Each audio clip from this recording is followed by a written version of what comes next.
அனைவருக்கும் வணக்கங்க. இன்னைக்கு நம்ம பார்க்க போகிறது என்னென்னு பார்த்தீங்கன்னா, பொய்யான் வலை அப்படின்னு சொல்லக்கூடியதுங்க. அதாவது வந்து கிராமத்தில் இருக்கவங்க விவசாயம் பண்ணுற எல்லாத்துக்கும் தெரிஞ்சிருக்குங்க. தெரியாதவங்களுக்காக தாங்க இந்த வீடியோ.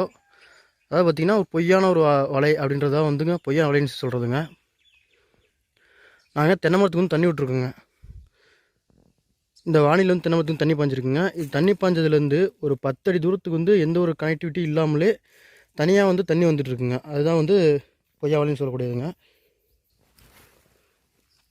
இதாங்க அந்த வாசலோட வெளிப்பகுதிங்க. அதாவது வந்து எறும்போட வலை வந்து அந்த தண்ணியில் இருக்குங்க. அதோட இன்னொரு பகுதி தாங்க இங்கே வந்து இருக்குது. அதாவது பார்த்திங்கன்னா, இந்த அரசர்கள்லாம் பார்த்திங்கன்னா, அந்த காலத்தில் பார்த்திங்கன்னா ஏதாவது ஒரு பிரச்சனை வருது அப்படின்னா வந்து நம்ம வந்து அரண்மனையிலேருந்து தப்பிச்சு போகணும் அப்படின்றக்காக வந்து பின்வாசல் மாதிரி ஏதாவது வந்து ஒரு அமைப்பு வந்து உள்ளே வந்து சுரங்கப்பாதை மாதிரி வச்சுருப்பாங்க. அரண்மனையிலேருந்து கொஞ்சம் தூரத்துக்கு போய் பாதுகாப்பான இடத்துலேருந்து வெளியேறி போகிற மாதிரி வந்து ஒரு அமைப்பு வச்சுருப்பாங்க. அது மாதிரி தாங்க எறும்புகளும். அதனுடைய வாசல் வந்து இங்கே தண்ணிக்குள்ளே வந்து ஏதோ ஒரு இடத்துல வந்து இருக்குங்க. அது வந்து அந்த அந்த முன்வாசல் வழியாக ஏதாவது தண்ணி கிண்ணி உள்ளே வருது, ஏதாவது ஒரு ஆபத்து அப்படின்னா அங்கேருந்து வந்து அந்த எறும்புகள் வந்து பாதுகாப்பாக தப்பிச்சு போகிறக்காக தான் வந்து இந்த வலையை வந்து நோண்டி வச்சுருக்குங்க. இது பார்த்திங்கன்னா, இதிலேருந்து ஒரு 10 அடிக்கு வந்து எந்த ஒரு தொடர்புமே இல்லைங்க. எந்த ஒரு தொடர்புமே இல்லாமல் இங்கே வந்து பார்த்திங்கன்னா, இந்த இடத்துல மட்டும் தனியாக தண்ணி வந்து வெளியே வந்துட்டு பார்த்துருங்க. இதாக வந்து அந்த வாசலோட வெளியே வைப்புங்க. இது தண்ணி வந்துட்டு இப்போ வந்து நின்றுச்சுங்க. தண்ணி குறைய வந்து நின்றுச்சுங்க.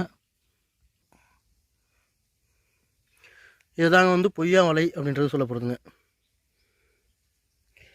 உள்ளுக்குள்ளே பார்த்திங்கன்னா சுரங்க மாதிரி தோண்டி வெளியில் வந்து ஒரு அமைப்பு இருக்குங்க. இது வந்து ஒரு இடத்துல மட்டும் இருக்குன்றது சொல்ல முடியாதுங்க. நிறைய இடத்துல கூட இருக்கலாம்.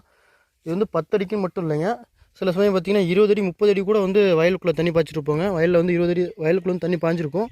அதுலேருந்து 20 அடி தாண்டி பார்த்திங்கன்னா தானாகவே வந்து தண்ணி வந்து பொங்கி அந்த மாதிரி வந்து கொஞ்சமாக அப்படியே பாய்ஞ்ச மாதிரி இருக்குங்க. இதுதான் வந்து பொய்யா வலைன்னு சொல்லப்படுதுங்க. இந்த வீடியோ பற்றி அனைவருக்கும் ரொம்ப நன்றிங்க.